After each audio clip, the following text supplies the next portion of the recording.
This is Siobhan Champ-Blackwell, and I'm sure you all know that it's been a season of disastrous events, and we wanted to make sure that you knew that we have created and updated some of our information guides to keep you up to date with the hurricanes Maria, Irma, and Harvey. So we created a Hurricanes of 2017 page. We hope that we don't have to update it anymore this year, but we do have a page. And Jen, if you can put the URL to that in the chat box, that would be great. And we also updated our fires and wildfires page. The Hurricanes of 2017 page is already syndicated in our store, and you can take the code from that page and add it to your website, and it will automatically update every time we update it. And you can add local content at the top of that page. So if you're interested in learning more about content syndication, you can send one of us an email and let us know if you're having problems. The Fires and Wildfires page will be ready. It's in the process of being syndicated. So either later today or tomorrow morning, that page, the information on the syndication, will be on the website. A couple of other things. We are redesigning our website and the Disaster Lit database for gray literature. It's probably still a couple of months away, but just a heads up to let you know that that's coming. There's been an update to the Wiser app for the iOS platform only. The changes will be coming to Android soon, but it's because we thought it was great to talk about this today. Since it's on mapping, the update on the iOS platform uses now the compass feature on your iPhone. So for protective distance mapping, you can either manually set where the wind is coming from, which we've already had, but now you can also point the top of your device into the wind, and then the animation on the device shows where the wind is coming from. The compass automatically will adjust, and then you hit set the wind direction. So it helps you get the wind direction a little bit more specific. So this is kind of an exciting change. And even though we're still in October and about to start our October call, we did want to make sure you knew that November 6th through the 12th is Humanitarian Evidence Week. And our November call will be in honor of that week, be on improving the availability of reliable health information. And it's going to include a presentation on our disaster lit, the scope of it and how we select for it, but also will include a presentation on the platform Healthcare Information for All, HIFA, which promotes communication among stakeholders to realize a vision of a world where every person will have access to healthcare information that they need to protect their own health and the health of others. All right, so I'm going to go ahead. Kurt, are you back, or should I start sharing? Yes, I'm back. And also, we're going to save questions till the end, so please use the chat box to enter your questions, and then Jen Packiam is going to keep track of them, and we'll let Kurt and John know what your questions are. So thanks. Now I'll be quiet. So good afternoon. This is John Scott. My background, my organization is Center for Public Service Communications, and my background is natural hazards, disaster risk reduction. I'm project manager and co-founder of the Community Health Maps Initiative with my partner, Kurt Menke, who's on the line, who is a GIS expert. I'm located in Maryland, and Kurt is in Albuquerque. And of course, the project resides at the National Library of Medicine. So the project resides within the Outreach and Special Populations branch of the Division of Specialized Information Services at NLM. You're familiar with them probably through your association with DMRIC, which is one of the partners in the division. Next slide. So the Community Health Maps initiative is the mission of our program is to empower community organizations with a focus on vulnerable populations, though not exclusively, and those who need effective, scalable mapping tools to be able to understand and visualize in this case, their health risks.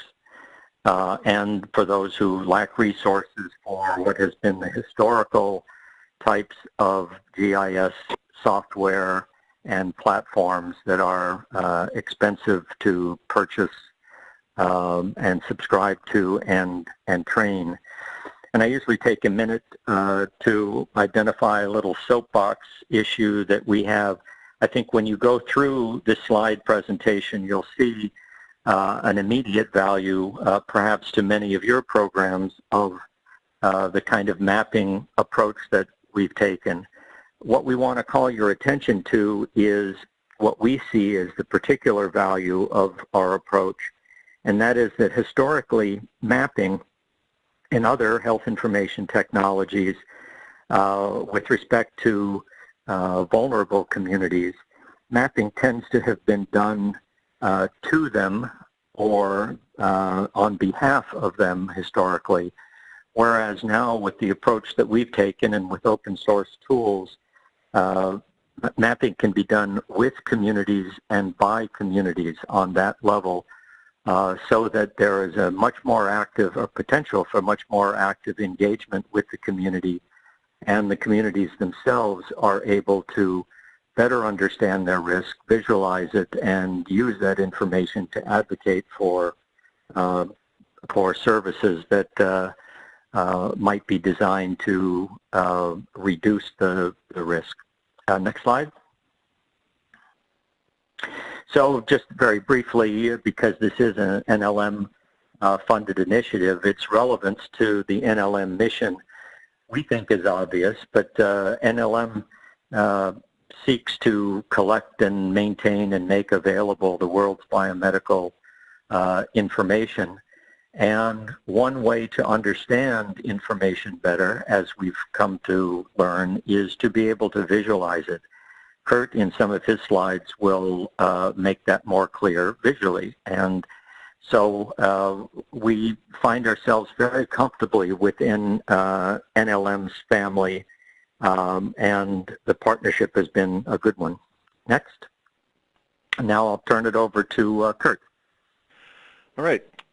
Afternoon, everyone. So I wanted to just start out by just going through a little bit of what you can do with GIS. And so what you're looking at here is a table of information that is neighborhoods in Baltimore City with socioeconomic data and diabetes rates. And if you're really familiar with it, you can probably glean some trends by looking at that. But I think most people would see that it's much more intuitive to put that data onto a map. So you're looking now at Baltimore City neighborhoods colored by the diabetes rate, and then you're seeing food deserts as black outlines and dialysis centers as red stars, and you start to get a picture of what's going on with diabetes in the city.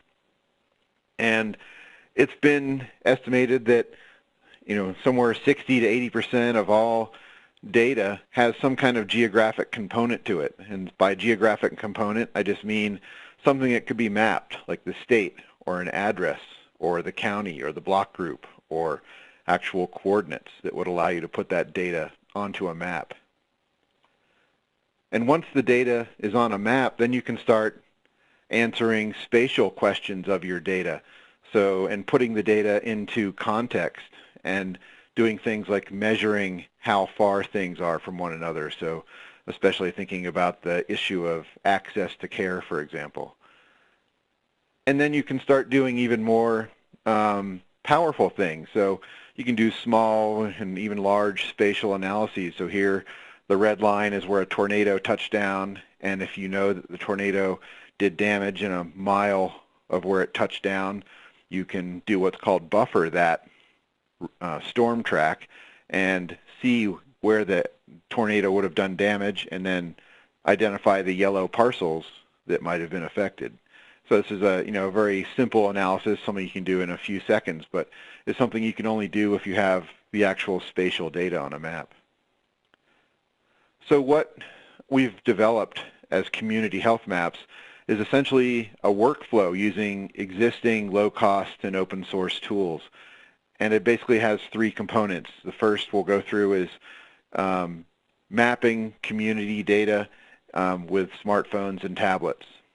And I'll start with that.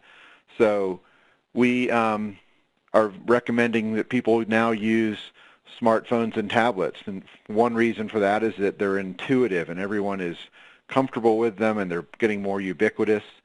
If we were doing this same initiative 5 or 10 years ago, we probably would have been recommending necessarily that people use these big, expensive yellow GPS receivers, which are not intuitive and are expensive, $5,000 to $7,000 each. And so now we can use smartphones and tablets to do a lot of the data collection we might have done with those. And I always, like to quickly mention that accuracy can be an issue in this effort. So smartphones and tablets use a hybrid positioning technology. There is a GPS chip on smartphones, and the GPS chip will get you within about 5 to 8 meters. It'll also locate you by a wireless signal if you're connected to a Wi-Fi network, and it'll also get you positioned by pinging off of cell phone towers. And if all three of these technologies are available at the same time, the phone will try to use all three in concert to give you even better accuracy at your position. So what we've been showing people how to use for field data collection is this tool called Fulcrum. The website is there on the slide, and this is basically a tool that lets you develop a custom questionnaire or data collection form.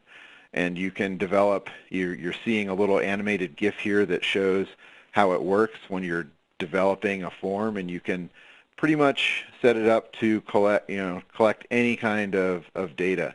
And it's available for Android and Apple, so that makes it nice. And this is actually the most expensive piece of what we have people use. It has a 30-day trial period, which we usually have people working with at our workshops. After that 30-day trial period, it's $18 a month for the least expensive subscription rate. But even for an organization, $18 a month is usually pretty bearable. The next part of the workflow is bringing your data onto the desktop or your laptop and doing some kind of analysis or making a map. So you may need to combine what was collected in the community with some census data or other databases that the organization already has. And for this piece, we've been showing people how to use this open source GIS software called QGIS. And GIS is Geographic Information Systems. So it's software that lets you manipulate spatial data, create a map, do an analysis. And QGIS is a really powerful, easy-to-use tool. It has kind of all the capabilities you need in a standard desktop GIS.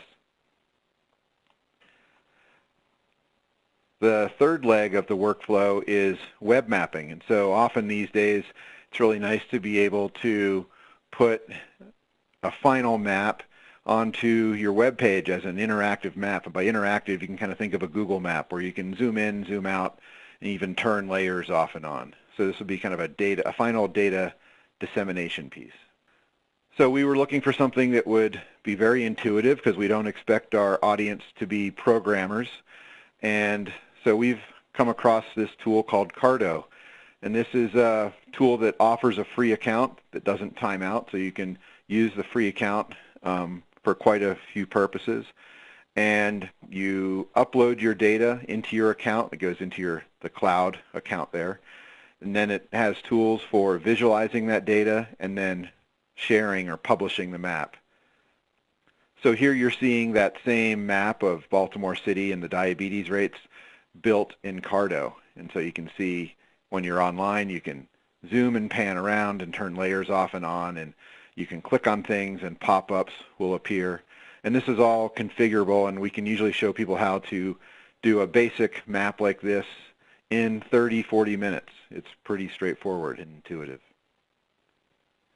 So that's the Community Health Maps workflow, and what we're going to do next is just go through a few case studies, because we've been all over the country in recent years conducting workshops with different organizations, and I think we're going to skip the first one just in the interest of time and start with this case study in Seattle, Washington with the Urban Indian Health Institute. So they were interested in the issue of noise pollution and how it relates to chronic health effects. And so this is typically what we do. We went in and did a one-day in-person training, and we usually use this train-the-trainer model where we are hoping to train kind of community leaders that can then train other people in the community to do this mapping. And so they wanted to survey Native American neighborhoods in Seattle and measure noise pollution. And so one of the cool things about smartphones is that there's an app for that, right? So they found an app that would measure decibels with the microphone on the phone or tablet. And they tested a variety of apps. This was the best one. And they came up with a protocol for sampling that noise in different points during the day and different times during the week. So they got a good average sample. And this is the very first map that they produced from the first weekend's data collection. The darker the point, the louder the decibel reading was at that location. And then they started to bring in some per capita income information.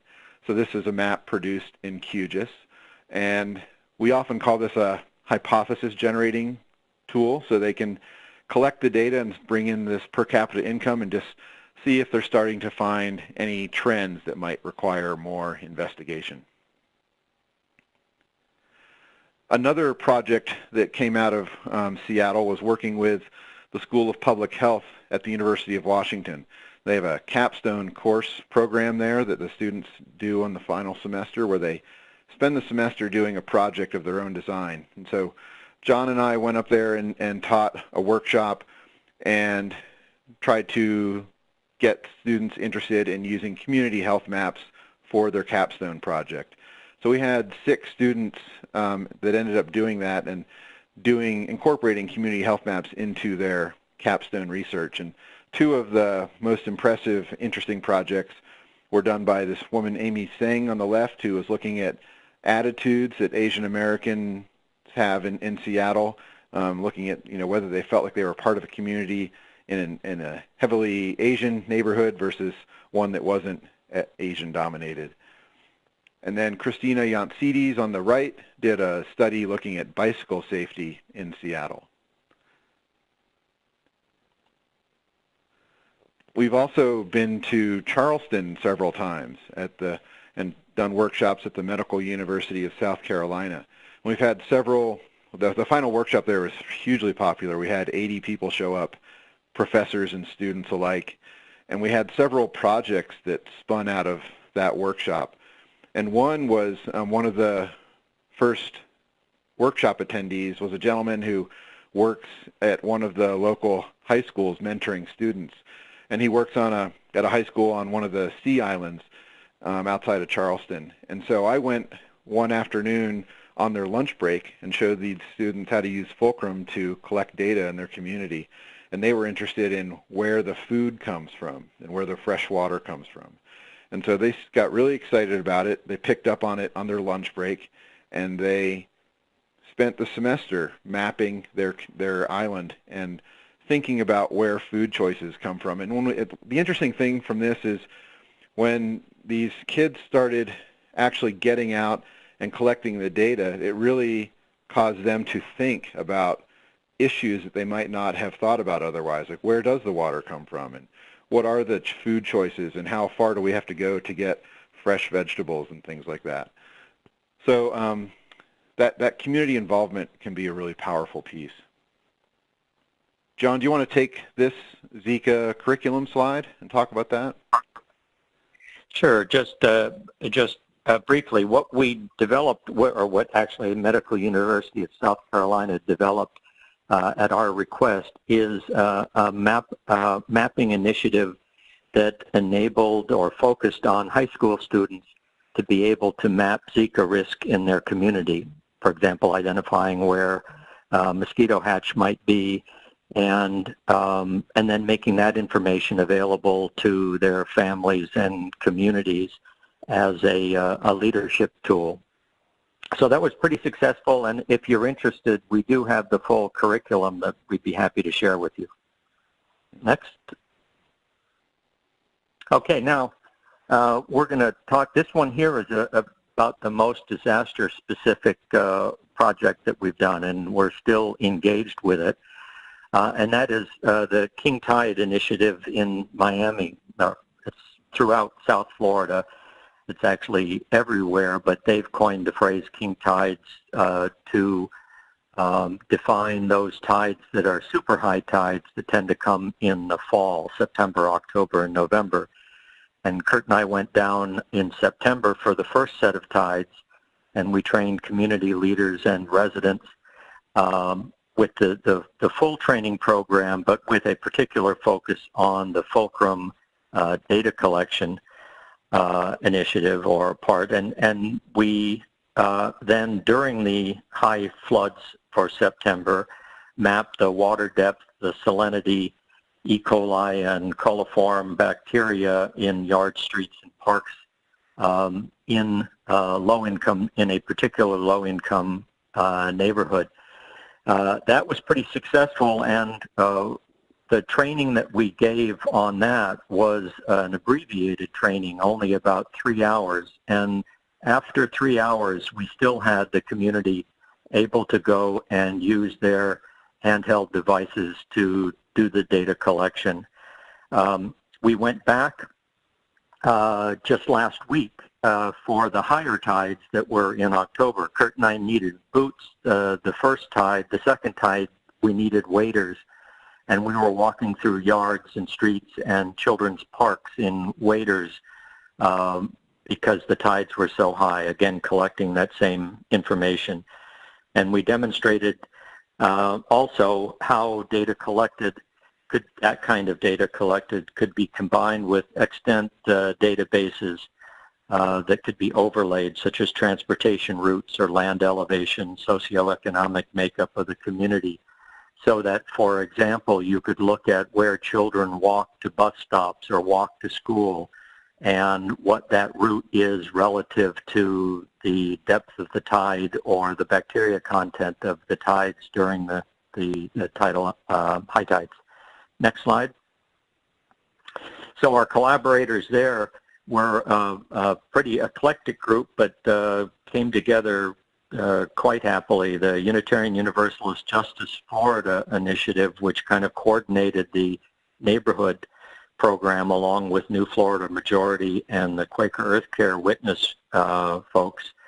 And then we did one of the trainings at Florida International University, and it was their Wetland Ecosystems Research Lab and the School of Journalism that had developed the data collection tool that we then put into Fulcrum, and also the City of Miami, which does its own mapping but uses Esri and was looking at the Community Health Maps tool as a way to be able to increase community engagement, because one point we want to make is that all of the data that is collected during the community health or using the community health workflow is as sophisticated and interoperable with Esri data, so that you can draw data sets or work with communities that use Esri and work collaboratively with them, and both can share data sets with each other. Kurt, why don't you take it and show some of the maps that we did? Sure. So this is what it looks like. These are screenshots from my iPhone. So this is what Fulcrum looks like once you get it onto your phone. So there's two parts to this. The form is first developed on the web browser, and then you use the app on the phone. And so you can see the data collection form on the right-hand screenshot here. So these are all the questions, about 15 or 20 questions that we were answering about every water sampling location, including photos and video. And to show you what it looks like once you're done, this is a map that I did in the hotel room in QGIS after that first weekend in Miami collecting data in September. So this is the Shorecrest neighborhood, and these couple streets are the ones that really are experiencing some of the highest tides. And so here the points you're looking at are where we collected data, and they're colored by the flood depth. So we would measure the depth of the water, and so the darker the point, the deeper the flood depth. And this is kind of just a raw first map. We were collecting data before high tide, during high tide, and after, and you're seeing all the points here. So we'll be able to take this further as we have more time after the data collection effort to look at what was happening in those 3 time periods before, during, and after the high tide. We can also look at that same data against elevation data. So here we're looking at the same flood depth points, but now against elevation of the area. And you can see that there are the green areas are the lowest elevation, 2 feet and under above sea level. So these are really low-lying areas, and you can see, from this why some of them flood. And you can also see that it's a mixed neighborhood where there's some low-income housing and also some more expensive homes. And some of the more expensive homes have actually built up their lot with a foot or 2 of fill so they don't get flooded, and that actually pops out in this elevation data. This is looking at the same data, but this time looking, instead of flood depth, at salinity, because this is water coming from Biscayne Bay through the storm drains, and so the water does have quite a bit of salinity to it, and more in some places than others. And so here you can see where the more saline water is coming out onto the streets. So those are just some examples of community health maps in action. And one of the things that we do, because we realize that we can accomplish a lot in a half day or a full day training, but we're still only there for a half day or a full day. So there's more that you can do with these tools than we have time to cover in a typical workshop. So we have some resources that we offer people. One is a blog. So it's communityhealthmaps.nlm.nih.gov. And the technology changes really quickly. So here I can cover changes when new versions come out, or cover new tools when they appear. And also, people that have used community health maps are often guest bloggers, and they will write a blog about their experiences using this. So you can search the blog for keywords and find case studies in here where people have written about that. And it goes back a couple years at this point, so there's quite a few blog entries to sift through at this point. Another resource that we've offered is a series of lab exercises. So this focuses on the whole data collection effort. And so the lab number 1 is using smartphones to collect data with Fulcrum. Labs 2 through 5 take a deeper dive into the QGIS GIS software and how to do different things with it, like do basic spatial analysis, map address-based data, and then make maps with QGIS. And then Lab 6 goes through how to upload into Carto and a data visualization in Carto and share that with people. And one of the things that we've also offered as a part of this lab series are videos. So people can watch a 3 or 4 minute YouTube video instead of reading, a 10-page lab. And so a lot of people prefer to do that, and these are all closed captioned, 508C compliant. So those are some of the resources we offer, and I think that pretty much is a nice broad overview of community health maps. So I think at this point I'm not sure what the agenda was, but we can open it up for questions. Yeah, thanks so much. That was so interesting. I want to make sure people know at the top of your WebEx, there's a blue box that says chat, and if you click on that, that's how you can get into the chat box. There's been a lot of information that we've pushed out during this conversation, so make sure that you push on that button if you haven't yet to see the links that we've shared and enter questions. And I actually had a couple of questions, so I'll start. And my first question is, with the exercises and the videos that you just talked about, can I teach myself how to use the tools that you have on the community health blog, or do I need to take a workshop? And how would I do that? How would I get a workshop? I think it kind of depends on how much of a self-starter you might be, and how into some people, there's different learning styles. But that's the idea, is that I think a lot of people could take those 6 labs, and they're probably 30 minutes to an hour each, and and spend that time and learn how to do this on their own without a workshop. I think it's always better to probably have a face-to-face interaction initially, but I think a lot of people will be able to just use the labs to learn how to do some of this work. And I will add that we are in the middle now, or just in the beginning process of developing a training webinar type program through NLM. So within the next, I don't know, 6 months or a year, I'm not sure how long that's going to take, there will be more of an interactive capability available. Oh, that's good to know. Thank you. If I wanted a workshop, how would I do that? How would I get that from you, or find out about one?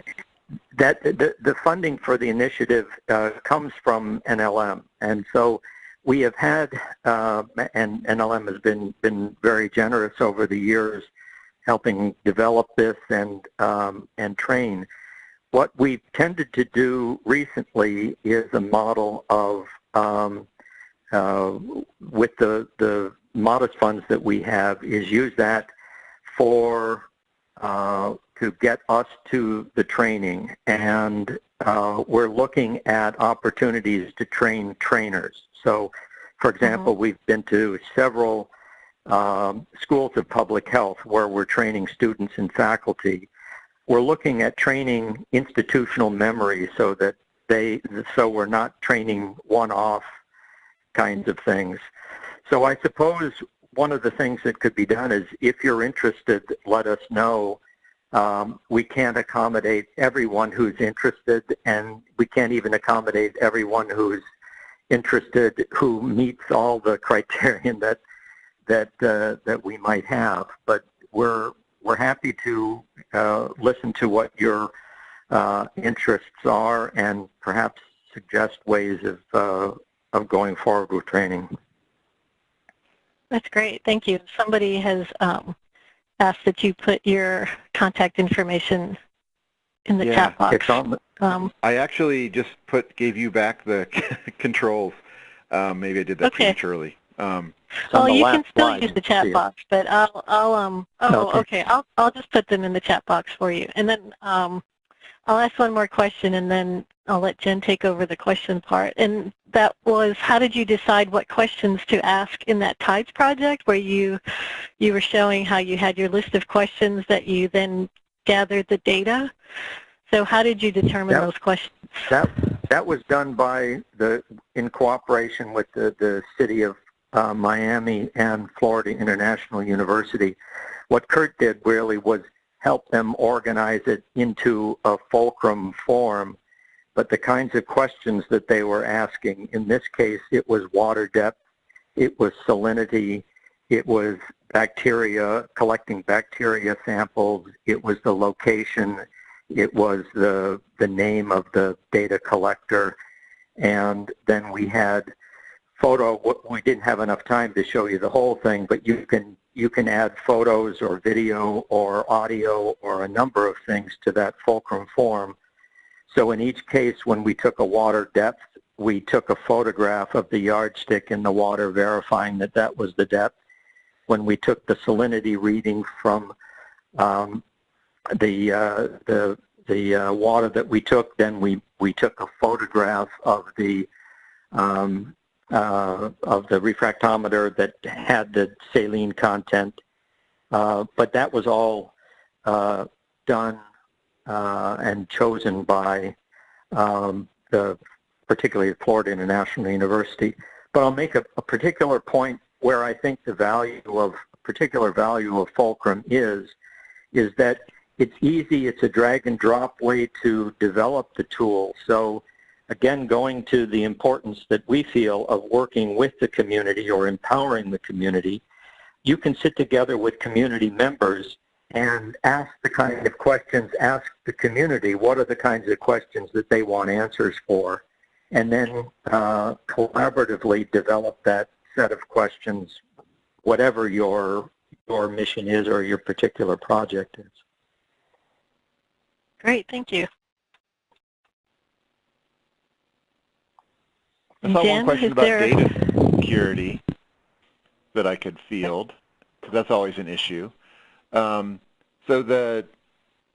it's interesting. Fulcrum itself is secure enough has the same kind of security that your online banking has, which is great for online banking, but apparently it's not secure enough for HIPAA and the Privacy Act. So Fulcrum is actually aware of that now, and I think the squeaky wheel will get the grease if more people involved in public health data become vocal about that. I'm sure they will work on that security.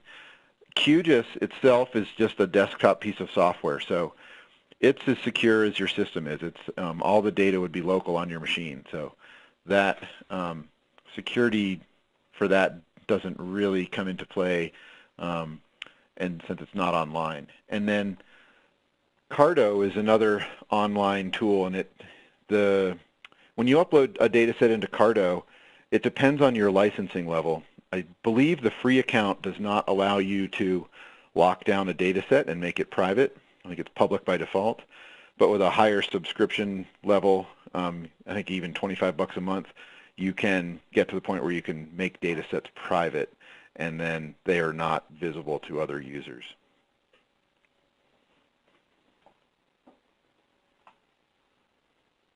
Okay, Jen, did you see any other questions that might have been missed?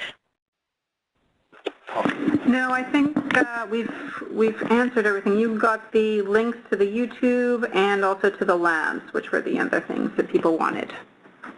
Right, and all of those I found on the Community Health Maps blog. So that's really the most important thing to remember from today, is that Community Health Maps URL.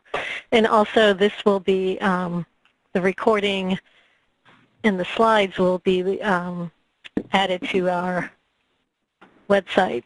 So, and if you're on our listserv, if you're a member of our listserv, we'll send out the information when we've got them posted. It usually takes a week or so because we have to make them 508 compliant, the recording. So it does take a little bit of time to do that. I saw a related question about security about Cardo and whether it was HHS approved, and I don't know specifically, but I would doubt that it is. I think it could get to that point, but I imagine that it just hasn't been used in that way enough for them to feel the need to develop that kind of security. Okay.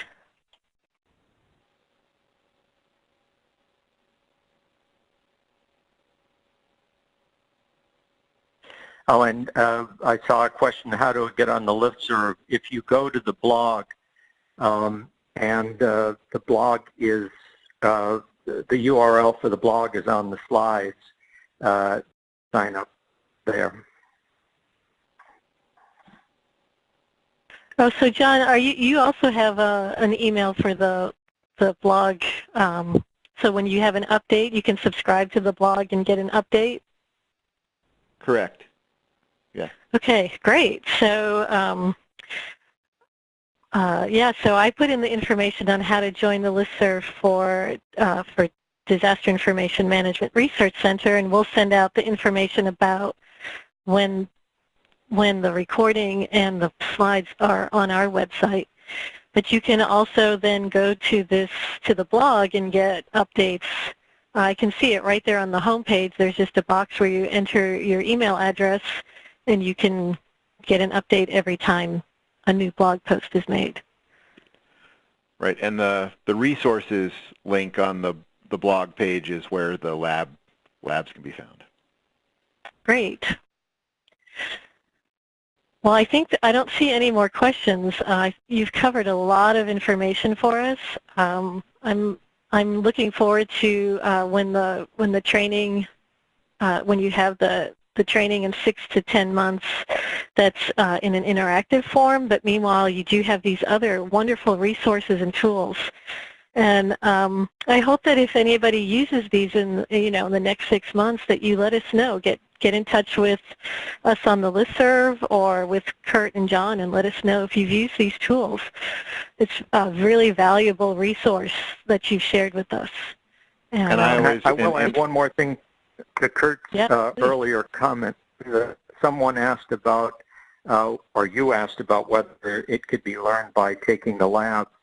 One of the things that if any of the participants' institutions are familiar with GIS and use it but don't use the approach that we've suggested here, it may be a much easier learning curve to learn how to use these tools to complement what they already do. So I would suggest getting in touch, particularly with Kurt, if you're more interested in that. Hi, John. This is Stacy from NLM. Hi, I had a question about how you doing. So they're often in disasters. Everybody under the sun wants to do some mapping, and they have mapathons and hackathons. Have you brought community health maps to any of those types of groups, or do you think it could be used in that way? I know sometimes the more expensive programs sort of offer some free mapping tools for a period of time in a disaster, but that doesn't really sort of help for the long term. So I just wondered if you had thought about that in any way. Yes, thought about it. With the time and resource that we have, one of the challenges that there are so many pop-up NGOs or groups that have good ideas that are trying to get attention to them. It's kind of a rat race to get anyone to really pay attention to a new approach, and we just haven't had the time to do that. What we've hoped is that by getting some of these pilot programs under our belt, the value of the approach, particularly, for example, with the Zika curriculum, that would get some attention, and that in that way, just by going ahead and doing our work, we get recognition rather than taking the time and expending the energy to try to promote ourselves in an area that's overly active. That's kind of a, I'm not sure that's a helpful answer, but that's makes perfect really sense to me. what we've done. Yeah. Makes perfect sense to me. Thanks, John. Sure. Yeah, and Siobhan, I was going to tag on to what you said. If anyone does end up using these tools for a project, I want to put out an invitation to consider being a guest blogger.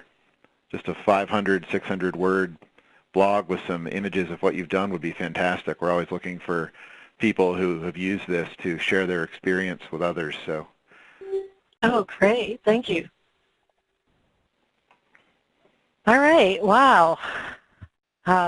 Well, Jen has been so wonderfully putting in information about our November call and where these recordings will be posted. And we've already got somebody who joined our listserv, so we're very excited about that. And thank you, John. Thank you, Kurt. It's been so informative and really appreciate it. And we'll see you all down next the road. Month. Thanks so much. Thanks for the take care. opportunity. Yeah. Thank you. So long. Thanks. Bye-bye.